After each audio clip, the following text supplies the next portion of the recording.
gozo nacido en Belén. Mas el ángel les dijo: no temáis, porque he aquí os traigo buenas nuevas de gran gozo que serán para todo el pueblo, porque os ha nacido hoy en la ciudad de David un Salvador, que es Cristo el Señor.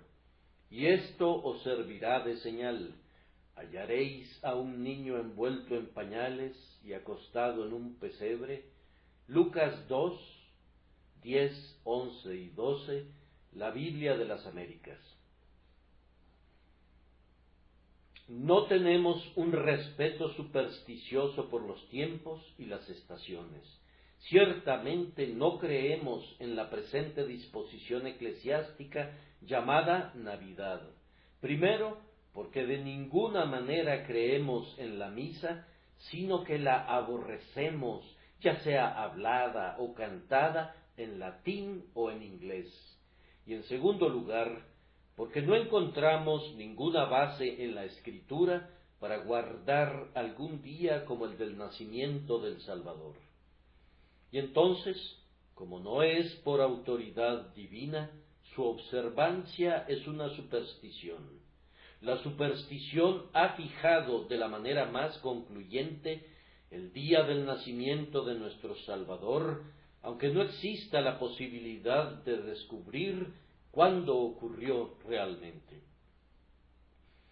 Fabricio nos da un catálogo de 136 diferentes opiniones de eruditos sobre el asunto, y diferentes teólogos inventan diversos argumentos de peso para abogar por una fecha en cada mes del año.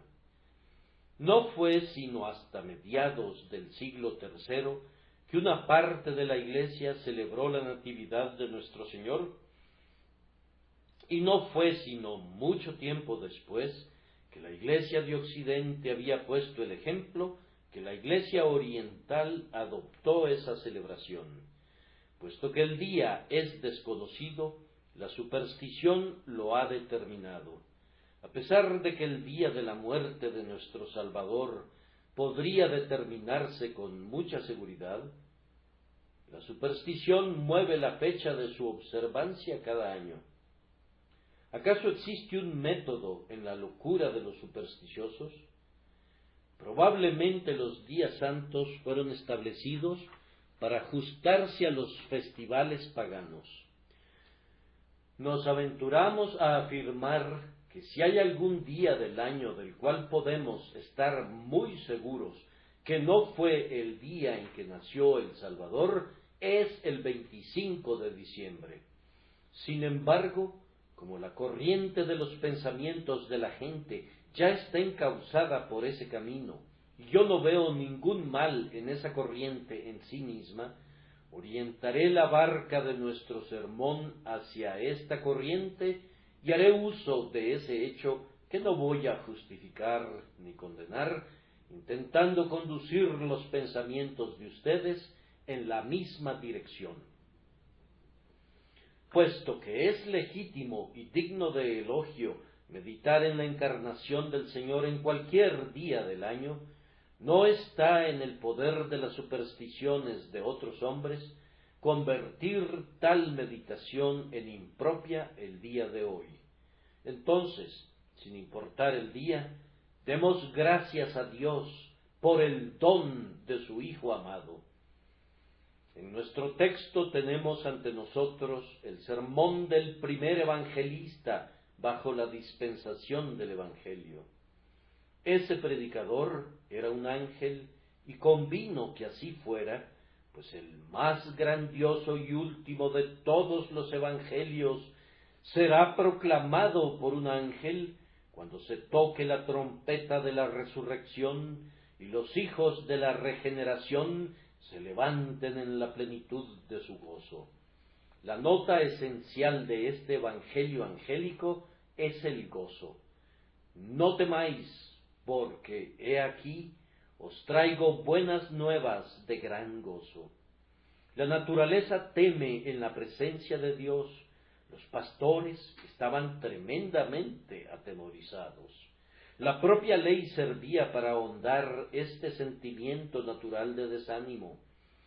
Viendo que los hombres eran pecadores y que la ley vino al mundo para revelar el pecado, su tendencia era hacer que los hombres temieran y temblaran bajo cada revelación divina.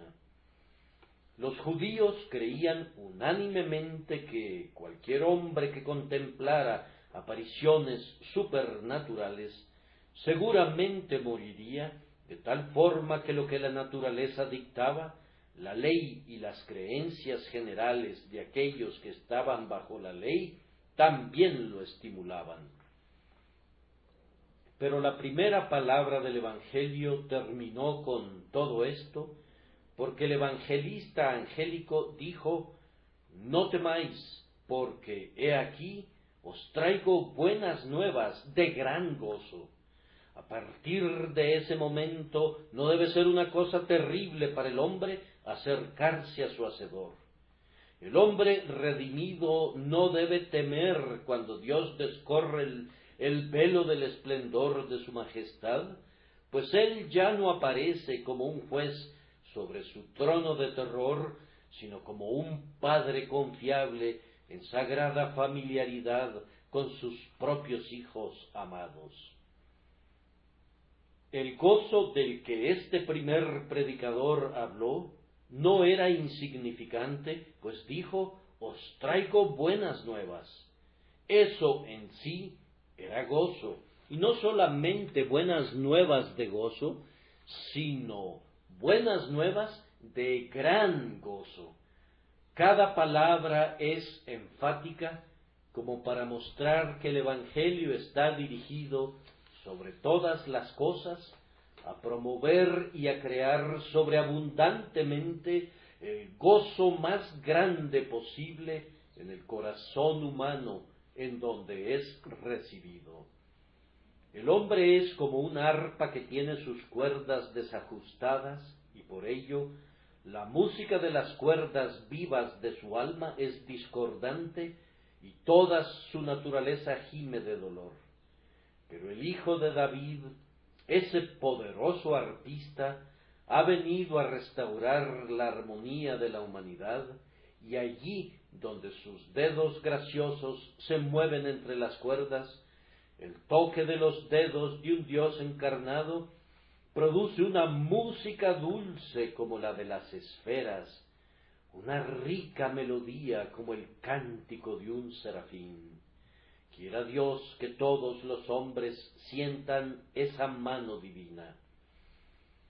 Al intentar abrir este discurso angélico el día de hoy, haremos un comentario sobre tres cosas: el gozo del que se habla, enseguida las personas a quienes viene ese gozo, y luego, en tercer lugar, la señal, la cual es para nosotros, como lo fue para esos pastores, una señal del nacimiento y fuente de gozo. Primero, entonces, consideramos el gozo que es mencionado en nuestro texto. ¿De dónde viene y qué es? Ya hemos dicho que es un gran gozo, buenas nuevas de gran gozo. El gozo de la tierra es pequeño, su júbilo es trivial, pero el cielo nos ha enviado un gozo inmensurable, apropiado para mentes inmortales. Ya que no se agrega ninguna nota sobre el tiempo y no hay ninguna indicación de que el mensaje alguna vez será revocado, podemos decir que es un gozo perdurable, un gozo que resonará a través de las edades, cuyos ecos se escucharán hasta que la trompeta traiga la resurrección. Sí, y posteriormente, por siempre y para siempre. Pues cuando Dios envió al ángel en su esplendor para anunciar: os traigo buenas nuevas de gran gozo que serán para todo el pueblo, Él también dijo: desde ahora y para siempre habrá gozo para los hijos de los hombres, habrá paz para la raza humana, y buena voluntad hacia los hombres por siempre y para siempre, mientras se dé gloria a Dios en las alturas. Oh bendito pensamiento, la estrella de Belén nunca se ocultará. Jesús, el más hermoso entre 10,000, el más amable entre los bellos, es un gozo para siempre. Puesto que este gozo está expresamente asociado con la gloria de Dios por las palabras gloria a Dios en las alturas, podemos estar convencidos que es un gozo puro y santo. Ningún otro gozo podría haber sido proclamado por un ángel, y ciertamente ningún otro gozo es gozo. El vino obtenido de las uvas de Sodoma puede burbujear y ser espumoso, pero al final es amargura y su sedimento es muerte. Sólo el que proviene de los racimos de Escol es el verdadero vino del reino que hace feliz al corazón de Dios y del hombre. El gozo santo es el gozo del cielo, y ese gozo, pueden estar seguros, es la verdadera crema del gozo. El gozo del pecado es una fuente de fuego que tiene su origen en el ardiente suelo del infierno, que enloquece y consume a aquellos que beben su agua ardiente. De tales deleites no deseamos beber.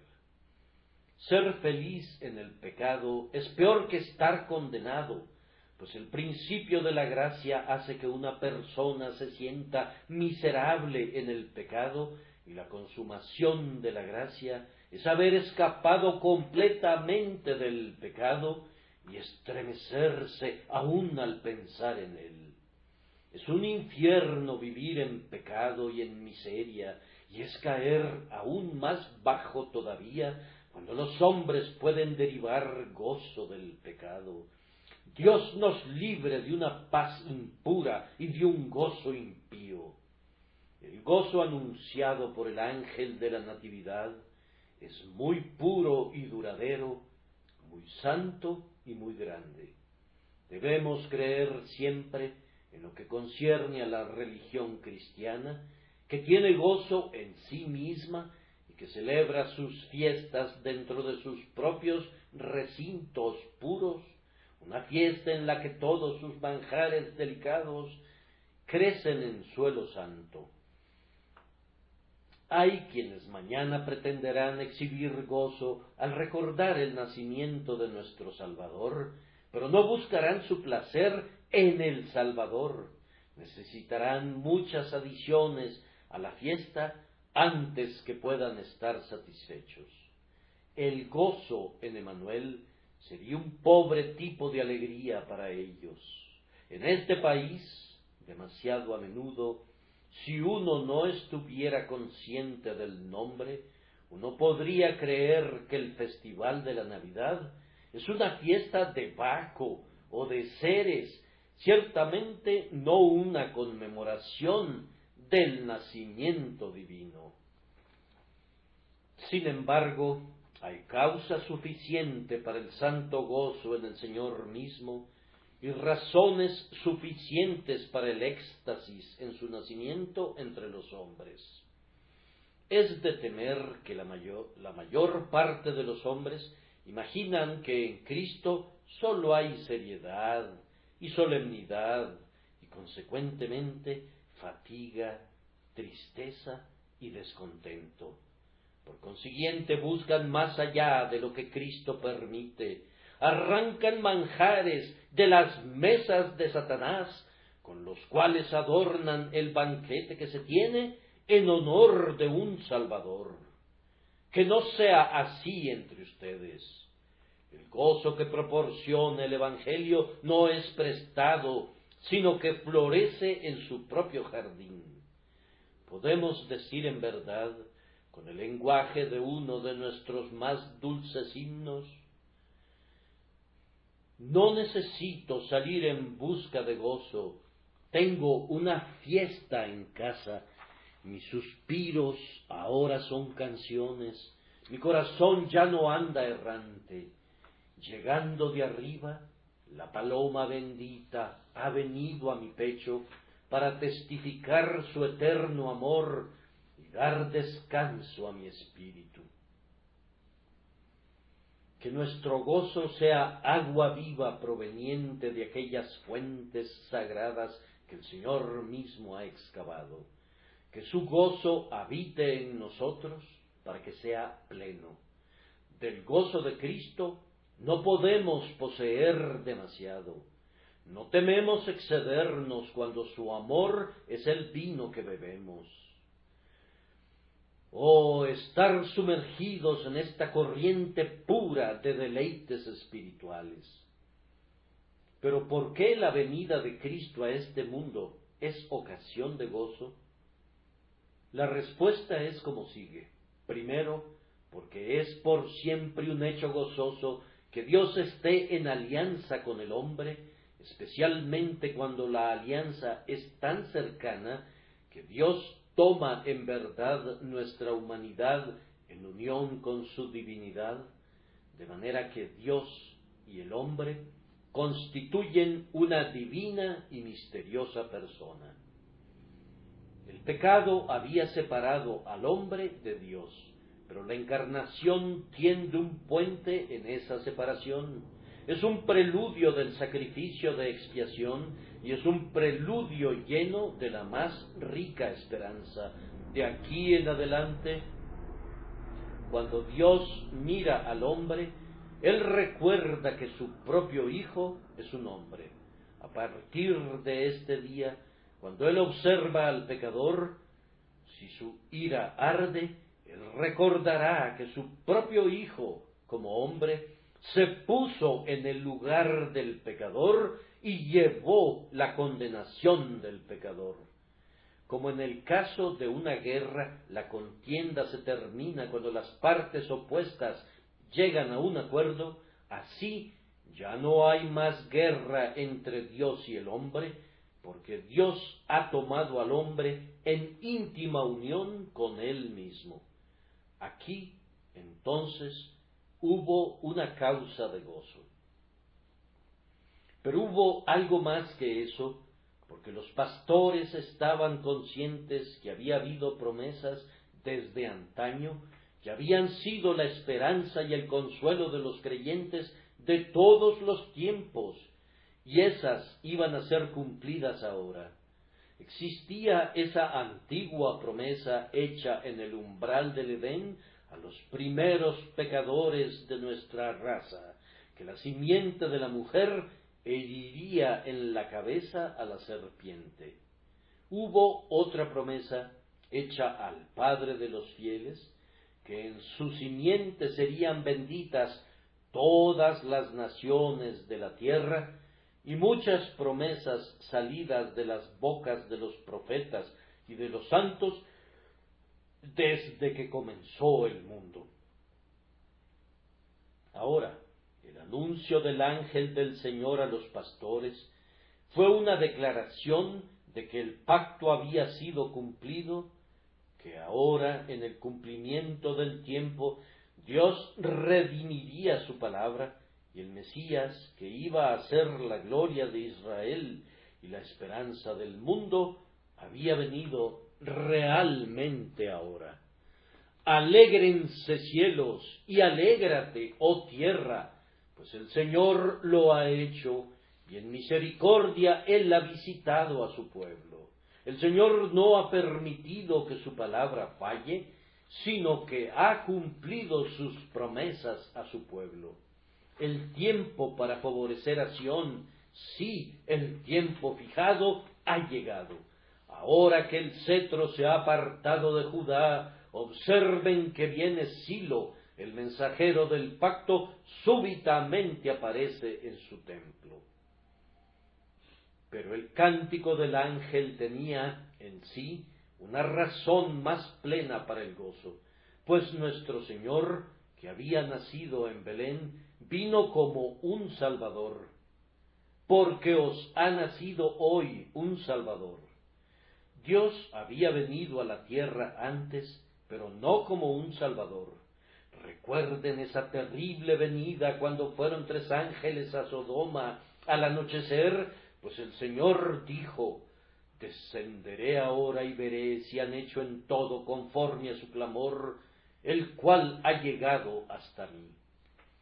Él había venido como espía para ser testigo del pecado humano, y como un vengador para levantar su mano al cielo y ordenar que el fuego encendido descendiera y quemara las ciudades malditas de la planicie.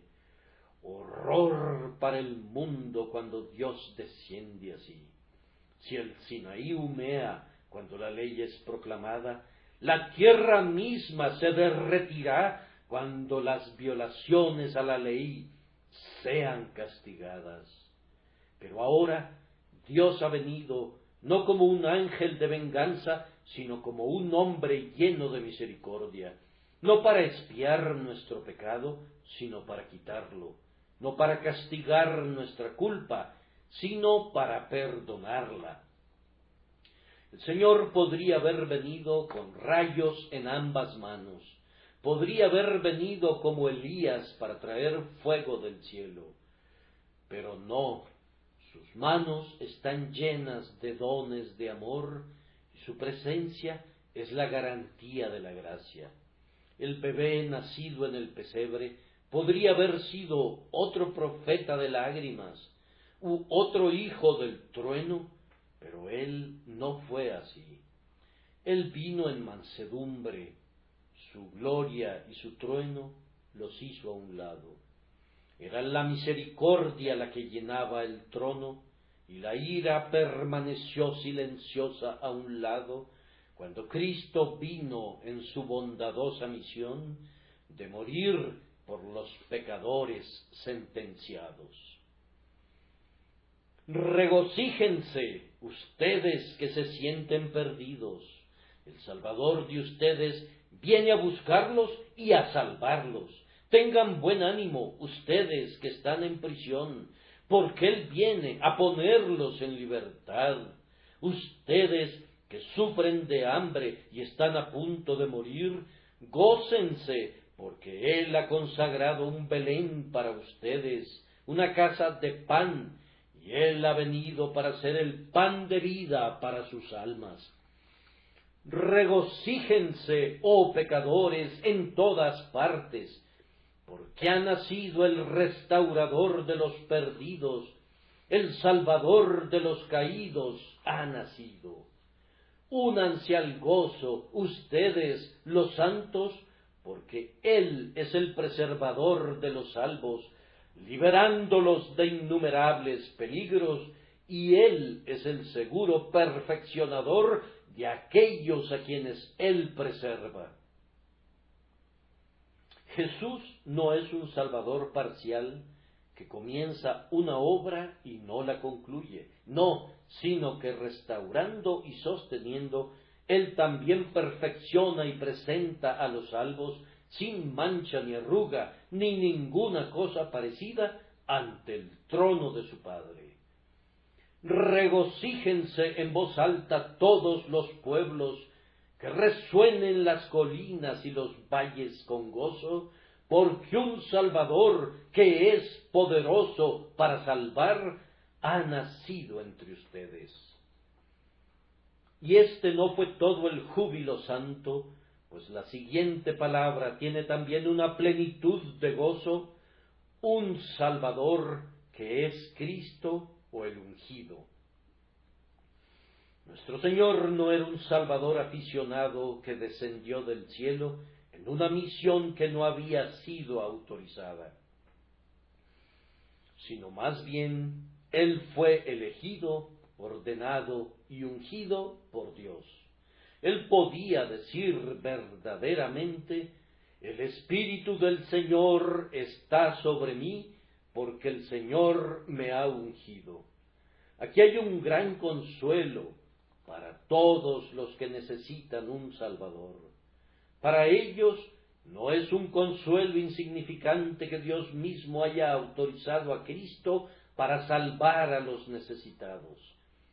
No puede haber temor de una fisura entre el mediador y el juez. No hay peligro de la falta de aceptación de la obra de nuestro Salvador. Dios ha comisionado a Cristo para hacer lo que Él ha hecho, y al salvar pecadores, Él tan solo está ejecutando la propia voluntad de su Padre. Cristo es aquí llamado el ungido. Todo su pueblo es ungido, y hubo sacerdotes según el orden de Aarón que fueron ungidos, pero Él es el ungido por excelencia, ungido con óleo de alegría más que a todos tus compañeros. Tan abundantemente ungido que como la unción en la cabeza de Aarón, la sagrada unción de la cabeza de la Iglesia se destila en copiosos torrentes hasta que nosotros, que somos como los faldones de sus vestiduras, somos dulcificados con el rico perfume. Él es el ungido en un triple sentido, como profeta para predicar el Evangelio con poder, como sacerdote para ofrecer el sacrificio, como rey para regir y gobernar. En cada uno de estos oficios Él es preeminente. Él es tal maestro, sacerdote y gobernante como nunca se había visto antes. En Él hubo una rara conjunción de oficios gloriosos, porque jamás entre los hijos de los hombres se había reunido el oficio de profeta, sacerdote y rey en una persona, ni volverá a ocurrir. Triple es la unción de Él, que es un sacerdote según el orden de Melquisedec, un profeta como Moisés y un rey cuyo dominio no tiene fin. En el nombre de Cristo, el Espíritu Santo es glorificado al ser visto cuando unge al Dios encarnado. En verdad, amados hermanos, si tan solo entendiéramos esto y lo recibiéramos en nuestros corazones, nuestras almas darían saltos de alegría en este domingo al pensar que ha nacido entre nosotros un Salvador que es ungido del Señor. Toquemos bien y oigamos bien una nota más, que es la más sonora, que es Cristo el Señor. Ahora bien, la palabra Señor o Kyrios, que es usada aquí, equivale a Jehová. No podemos dudar de eso, porque es la misma palabra que es usada 2 veces en el versículo 9, y en ese versículo nadie puede cuestionar qué quiere decir Jehová. Óiganlo, y he aquí se les presentó un ángel del Señor, y la gloria del Señor los rodeó de resplandor. Y si esto no es suficiente, lean el versículo 23. Como está escrito en la ley del Señor, todo varón que abriere la matriz será llamado santo al Señor. Ahora bien, la palabra Señor aquí ciertamente se refiere a Jehová, el único Dios. Nuestro Salvador es Cristo, Dios Jehová. Ningún testimonio de su divinidad podría ser más claro, es indisputable. ¿Y qué gozo hay en esto? Pues supongamos que un ángel hubiera sido nuestro Salvador. Él no habría sido capaz de llevar la carga de mis pecados ni los de ustedes. O si algo menos que Dios se hubiera establecido como la base de nuestra salvación, se hubiera manifestado como un fundamento demasiado frágil. Pero si Él, que se encarga de salvarnos, no es otro que el infinito y todopoderoso, entonces la carga de nuestra culpa puede ser llevada por esos hombros. La tremenda tarea de nuestra salvación puede ser lograda por ese obrero, y con mucha facilidad, pues todas las cosas son posibles para Dios, y Él es capaz de salvar totalmente a aquellos que vienen a Dios por Él. Hijos de los hombres, perciban aquí el tema de su gozo. El Dios que los creó y a quien han ofendido, ha descendido del cielo y ha tomado sobre sí la naturaleza de ustedes para poder salvarlos. Él ha venido en la plenitud de su gloria y en lo infinito de su misericordia para redimirlos. ¿No le dan la bienvenida a esta noticia? ¿Cómo no estarán agradecidos sus corazones por esto? ¿Acaso este amor incomparable no despierta gratitud? Si no fuera por este divino Salvador, la vida de ustedes aquí hubiera sido infelicidad, y la existencia futura de ustedes habría sido una aflicción sin fin. Oh, yo ruego que ustedes adoren al Dios encarnado y confíen en Él. Entonces bendecirán al Señor por librarlos de la ira venidera, y en la medida en que se aferren a Jesús y encuentren la salvación en su nombre, entonarán canciones para su alabanza y se alegrarán con el gozo sagrado. Aquí concluyo lo concerniente a ese gozo.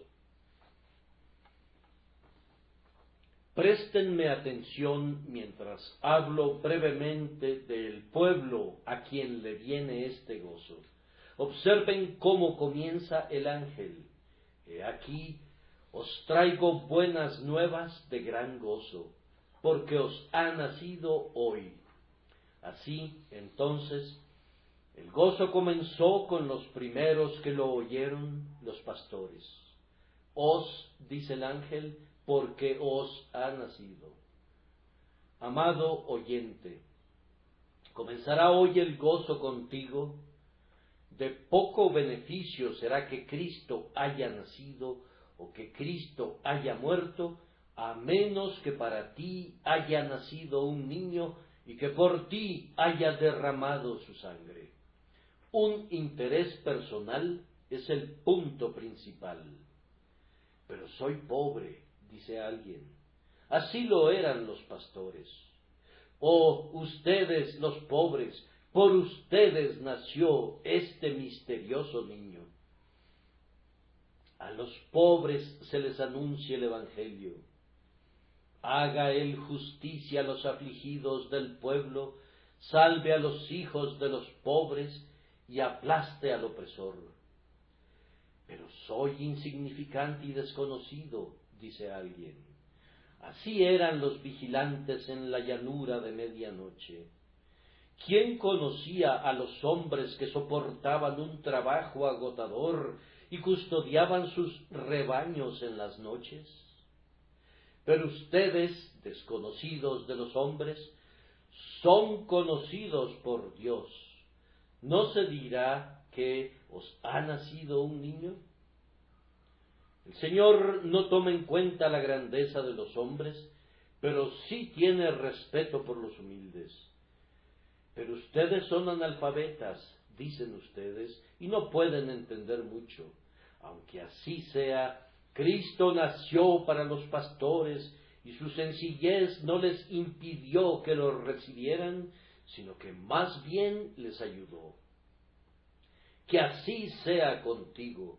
Recibe gustosamente la sencilla verdad que está en Jesús. El Señor ha exaltado a alguien escogido del pueblo. No es un Cristo aristocrático el que tengo que predicarles, sino al Salvador del pueblo, el amigo de publicanos y pecadores.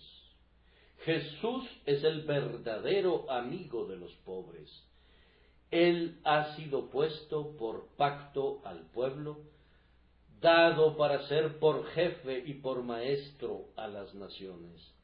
A ustedes se les ha dado Jesús. Oh, que cada corazón pudiera en verdad decir: para mí ha nacido Jesús.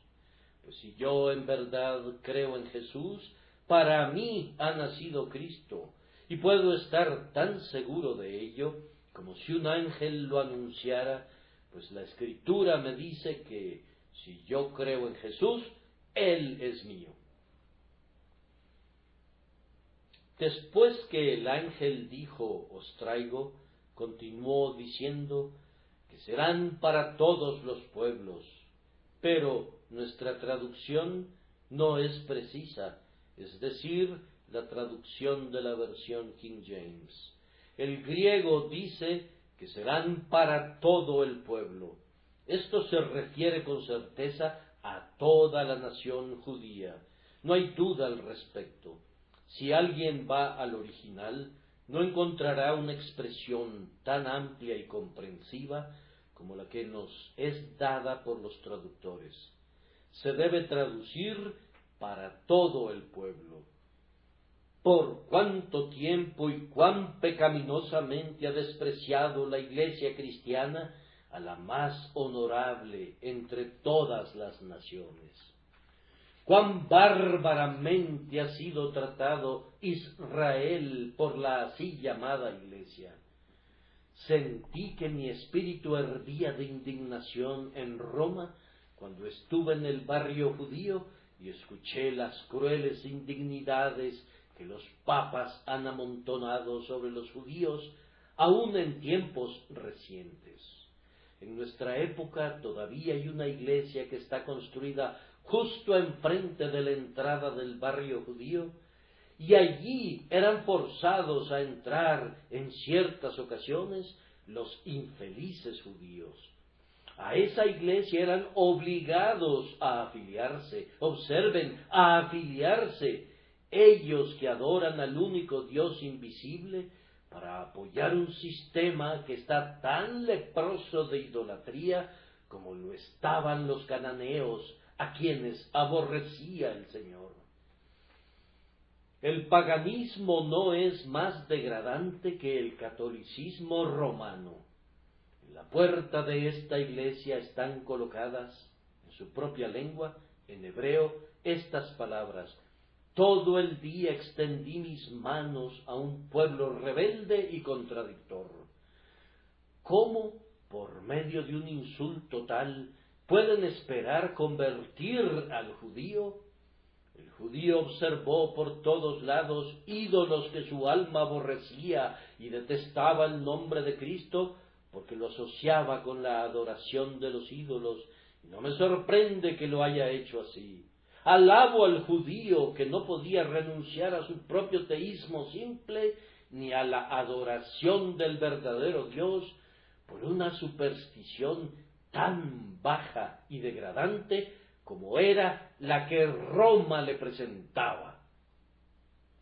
En lugar de pensar que es una maravilla de incredulidad que el judío no sea cristiano, lo honro por su fe y su brava resistencia a un paganismo fascinante. Si el catolicismo romano es cristianismo, yo no soy ni podría ser un cristiano. ¿Sería algo más valiente ser un simple creyente en un único Dios, o aún ser alguien que duda honestamente de todas las religiones, que adorar a tales multitudes de dioses y diosas que han establecido los papas, e inclinarse como esa iglesia lo hace, ante huesos podridos y sudarios? Que la verdadera iglesia cristiana piense con amor en el judío y con denuedo respetuoso le diga el verdadero evangelio. Que barra la superstición y ponga ante él al único Dios misericordioso en la Trinidad de su divina unidad. Y el día vendrá cuando los judíos, que fueron los primeros apóstoles para los gentiles, los primeros misioneros que fueron lejos, serán reunidos de nuevo. En tanto que eso no suceda, la plenitud de la gloria de la Iglesia nunca podrá darse. Beneficios incomparables para el mundo están unidos con la restauración de Israel. Su reunión será como vida salida de la muerte. Jesús, el Salvador, es el gozo de todas las naciones, pero que no se le niegue a la raza escogida su porción peculiar de cualquier promesa que la Sagrada Escritura ha registrado con una consideración especial para ellos. Los infortunios que sus pecados les trajeron han caído sobre ellos duro y tupido, pero aún así que las bendiciones más abundantes se destilen sobre ellos. Aunque nuestra traducción no es correcta literalmente, ella, sin embargo, expresa una gran verdad que se enseña claramente en el contexto, y por consiguiente daremos un paso más. La venida de Cristo es una alegría para todos los pueblos, y así es, pues el versículo 14 dice, y en la tierra paz, la cual es una expresión amplia y hasta ilimitada. Agrega paz entre los, no dice judíos, sino hombres, todos los hombres. La palabra es el nombre genérico de la raza entera, y no hay duda de que la venida de Cristo trae alegría a todo tipo de personas. Trae una medida de gozo inclusive a aquellos que no son cristianos. Cristo no los bendice en el sentido más elevado y verdadero, pero la influencia de su enseñanza imparte beneficios de un tipo inferior, tales como son capaces de recibir. Porque donde quiera que el Evangelio es proclamado, no es pequeña la bendición para todo el pueblo. Observen este hecho, no hay país bajo el sol en donde esté una Biblia abierta y un Evangelio sea predicado, donde un tirano pueda sostenerse por largo tiempo en su lugar. No importa quién sea, papa o rey, que el púlpito se utilice adecuadamente para la predicación de Cristo crucificado, que la Biblia sea abierta por todos los hombres, y no habrá tirano que gobierne en paz por mucho tiempo. Inglaterra debe su libertad a la Biblia, y Francia nunca poseerá libertad perdurable y bien establecida hasta que llegue a reverenciar el Evangelio que durante demasiado tiempo ha rechazado. Hay gozo para toda la humanidad allí donde Cristo viene. La religión de Jesús hace pensar a los hombres, y hacer pensar a los hombres es siempre peligroso para el poder de un déspota. La religión de Jesús libera de superstición al hombre. Cuando él cree en Jesús, ¿qué le preocupan las excomuniones papales, o si los sacerdotes dan o retienen su absolución? Ese hombre no se acobarda ni se doblega. Ya no está dispuesto a ser conducido de la nariz como bestia, sino que al aprender a pensar por sí mismo y convertirse en hombre, desdeña los temores infantiles que alguna vez lo tuvieron en la esclavitud. Por consiguiente, donde viene Jesús, aun si los hombres no lo reciben como el Salvador y con ello se pierden del gozo más pleno, sin embargo, obtienen una medida de beneficio. Y ruego a Dios que por todas partes así sea proclamado su Evangelio, y que muchos puedan ser movidos por el espíritu de ese Evangelio para que sea lo mejor para la humanidad. Si los hombres reciben a Cristo, ya no habrá más opresión. El verdadero cristiano trata a otros como él quisiera que ellos lo trataran a él, y ya no hay más enfrentamiento de clases, ni se trituran los rostros de los pobres. La esclavitud debe derrumbarse donde gobierna el cristianismo, y observen, si alguna vez el catolicismo romano es destruido y el cristianismo puro llega a gobernar a todas las naciones, la guerra misma debería llegar a un fin. Pues si hay algo que este libro denuncia y considera como el más grande de todos los crímenes, es el crimen de la guerra. Guarda tu espada en su vaina, pues no ha dicho él, no matarás, y él no quiso decir que era pecado matar a uno, pero que era gloria matar a 1.000.000. Él quiso decir que derramar sangre en la escala más pequeña o más grande era pecado. Que gobierne Cristo, y los hombres romperán el arco y harán pedazos la lanza, y quemarán el carro de combate en el fuego. Ese gozo para todas las naciones, que Cristo es nacido, el príncipe de la paz, el rey que gobierna en justicia. Pero, amados hermanos, el gozo más grande es para quienes conocen a Cristo como un Salvador. Aquí el canto se eleva a una nota mayor y más sublime. Ciertamente nos ha nacido un niño, si podemos decir que Él es nuestro Salvador, que es Cristo el Señor. Déjenme hacerles a cada uno de ustedes unas cuantas preguntas personales. ¿Han sido perdonados sus pecados por causa de su nombre? ¿Ha sido herida la cabeza de la serpiente en el alma de ustedes? ¿Reina con poder santificador la simiente de la mujer en la naturaleza de ustedes? Oh, entonces ustedes tienen el gozo que es para todos en su verdadera forma. Y queridos hermanos, entre más se sometan a Cristo el Señor y más plenamente lo conozcan y sean semejantes a Él, la felicidad de ustedes será más plena. Hay un gozo superficial para quienes viven donde se predica el Salvador, pero las grandes profundidades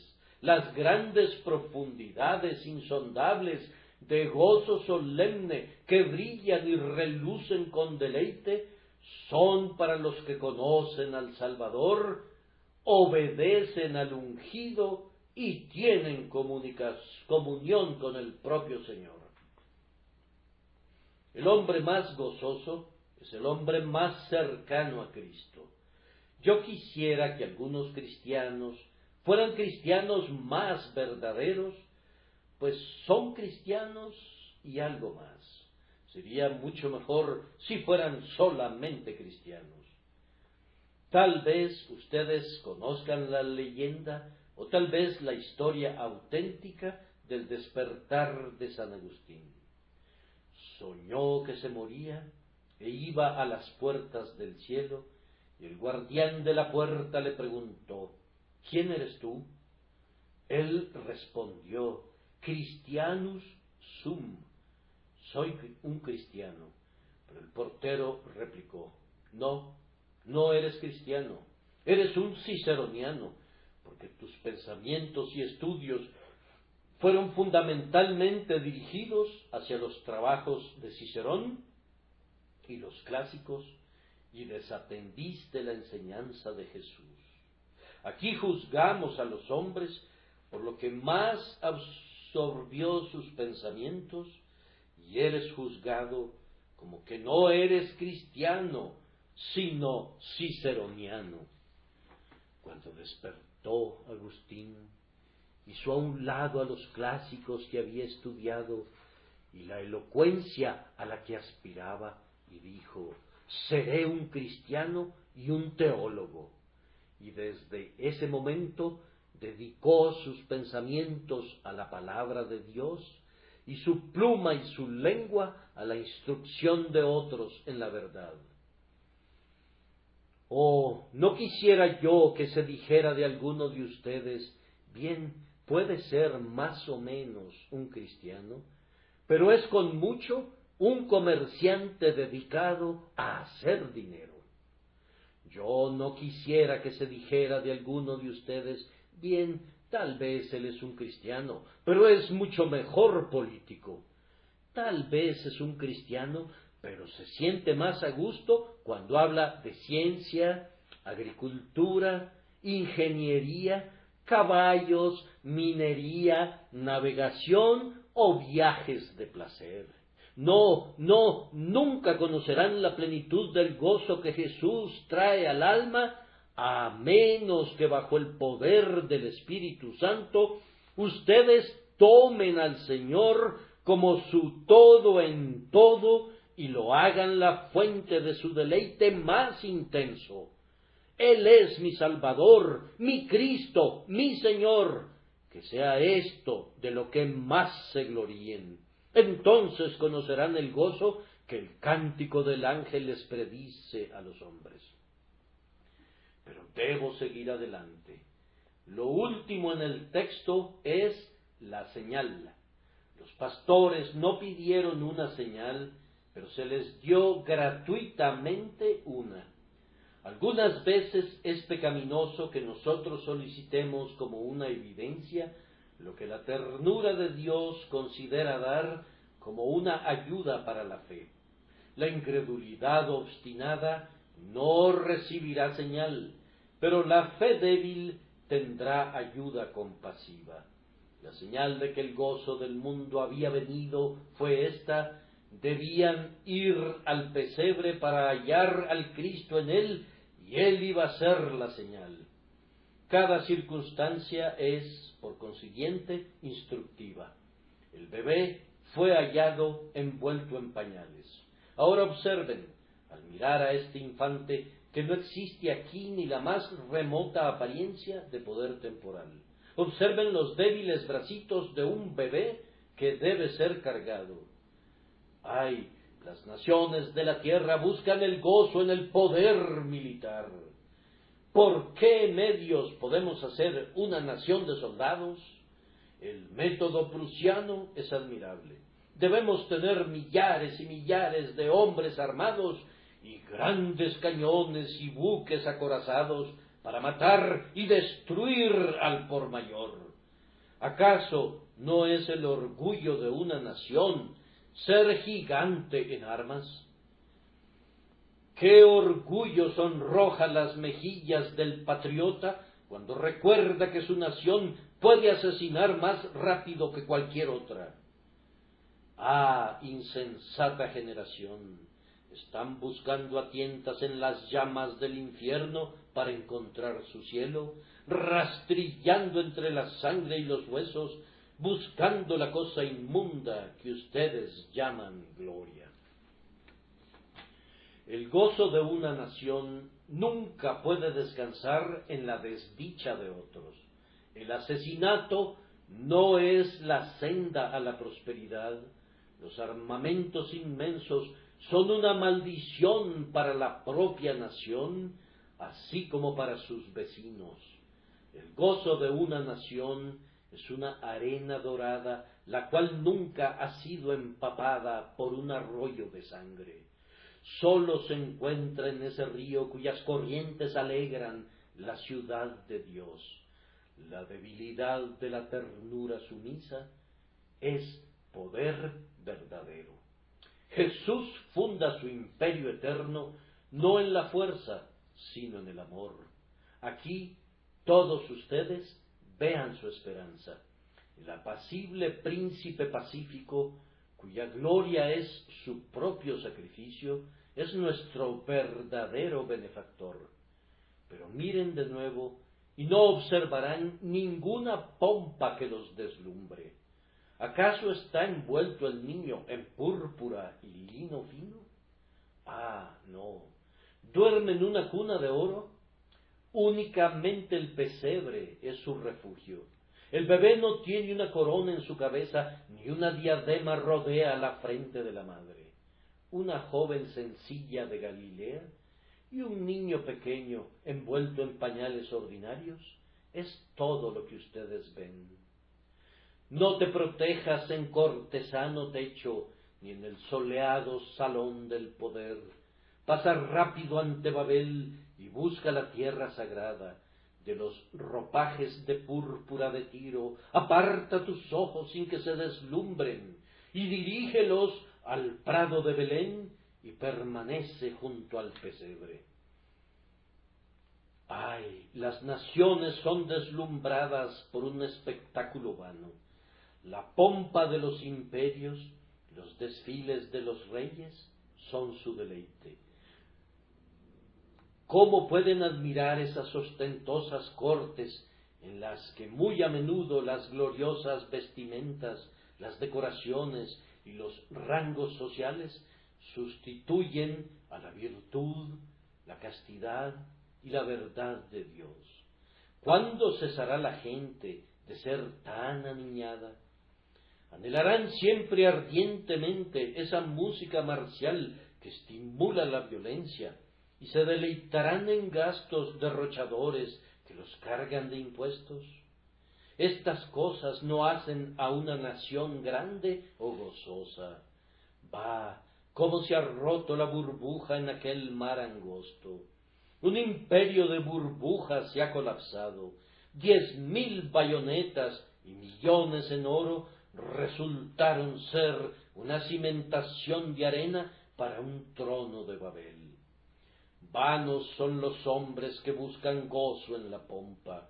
El gozo se encuentra en la verdad y en la justicia, en la paz y en la salvación, de todo lo cual aquel recién nacido, príncipe en ropas de un niño campesino, es el símbolo verdadero. Tampoco se podían ver riquezas en Belén. Aquí, en esta quieta isla, las masas buscan confortablemente sus miles de pesos por medio del comercio y las fábricas. Somos personas sensatas que seguimos la mayor oportunidad y no nos dejamos engañar por ideas de gloria. Estamos haciendo todo el dinero que podemos y nos maravillamos que otras naciones desperdicien tanto en la guerra. El pilar principal y la motivación del gozo de Inglaterra se debe encontrar, como algunos nos dicen, en los porcentajes de rendimiento, en la posesión de colonias, en el desarrollo de la maquinaria y en incrementar regularmente nuestro capital. ¿No es Mamón una deidad sonriente? Pero aquí, en la cuna de la esperanza del mundo en Belén, veo mucho más pobreza que riqueza. No percibo los destellos del oro, ni los adornos brillantes de la plata. Sólo percibo a un bebé pobre, tan pobre, verdaderamente tan pobre, que él fue colocado en un pesebre. Su madre es la esposa de un obrero, una mujer que no usa ni seda ni joyas. No será en su oro, oh ingleses, donde descanse su gozo jamás, sino en el Evangelio disfrutado por todas las clases. El Evangelio predicado gratuitamente y recibido con gozo. Jesús, al elevarnos a la riqueza espiritual, nos redime de las cadenas de Mamón y en esa libertad nos da gozo. Y aquí tampoco veo superstición. Sé que el artista pinta ángeles en los cielos y rodea a la escena con una luz misteriosa, de la cual una tradición de falsedad ha dicho que hizo que la medianoche fuera tan brillante como el mediodía. Esto es meramente una ficción. No hubo allí nada más que un establo, la paja que comía el buey y, tal vez, las propias bestias, y el niño envuelto como cualquier otro niño, de la manera más sencilla y más simple. Los querubines eran invisibles y no había aureolas. Alrededor de este nacimiento de gozo no hubo señal de superstición. ese demonio no se atrevió a introducir sus trucos ni sus fingimientos en el espectáculo sublime. Habría estado allí tan fuera de lugar como un arlequín en el santo de los santos. Un evangelio sencillo, un evangelio claro, tan claro como ese niño envuelto en los vestidos más comunes, es este día la única esperanza de los hombres. Sean sabios y crean en Jesús y aborrezcan todas las mentiras de Roma y las invenciones de aquellos que imitan sus abominaciones detestables. Tampoco descansa el gozo del mundo en la filosofía. No podrían haber hecho de Belén un enigma de hombres doctos, aunque lo hubieran intentado. Sólo se trataba de un niño en el pesebre y de una mujer judía cuidándolo y alimentándolo, y un carpintero junto a ella. No había allí ninguna dificultad metafísica de la que los hombres pudieran decir: se necesita un doctor en teología para explicarlo y una asamblea de teólogos debe exponerlo. Es verdad que los magos llegaron allí, pero sólo para adorarlo y ofrecer regalos. Oh, que todos los hombres sabios fueran tan sabios como ellos. Ay, la sutileza humana ha disputado acerca del pesebre y la lógica ha oscurecido el consejo con sus palabras. Pero esta es una de las muchas invenciones del hombre. La obra de Dios fue sublimemente simple.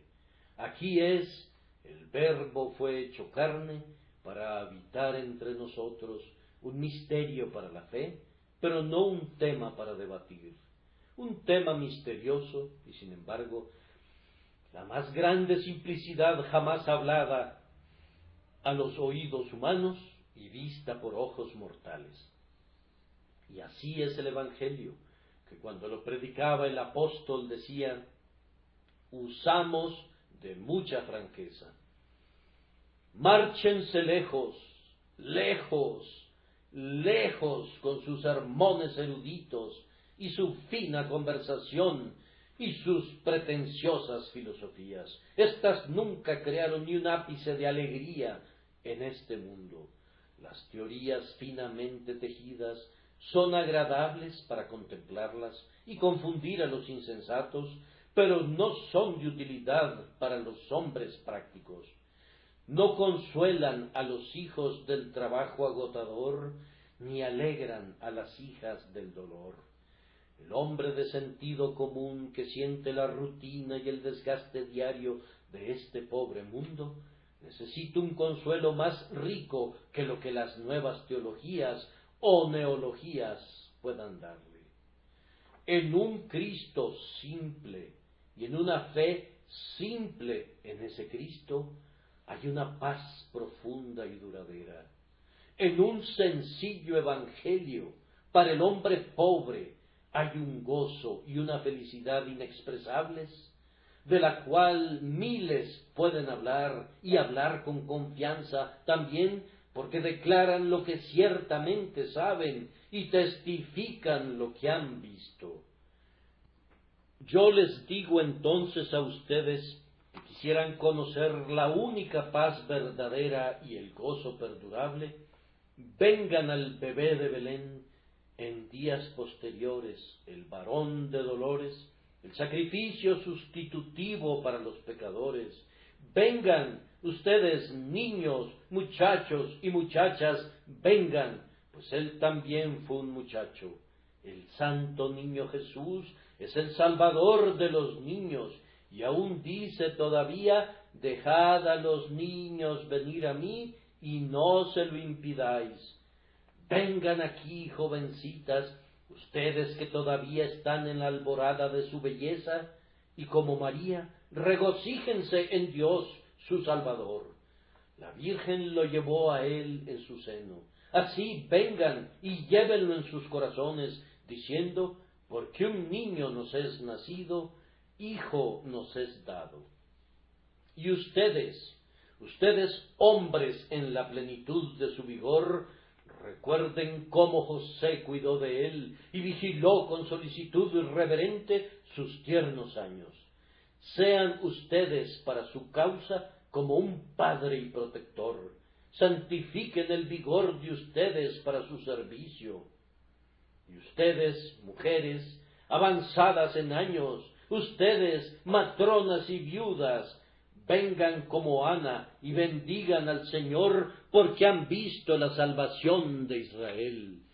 Y ustedes que peinan cabellos canos, que como Simeón están listos para partir, vengan y tomen al Salvador en sus brazos, adorándolo como el Salvador de ustedes y el todo de ustedes. Ustedes, pastores, de corazón sencillo, que trabajan duro por el pan diario, vengan y adoren al Salvador. Y no se queden atrás ustedes, los sabios, que saben por experiencia, y quienes por la meditación contemplan la verdad profunda, vengan y como los magos del oriente, inclínense profundamente ante su presencia y hagan que su honor consista en rendir honor a Cristo el Señor. En lo que a mí respecta, el Dios encarnado es toda mi esperanza y mi confianza.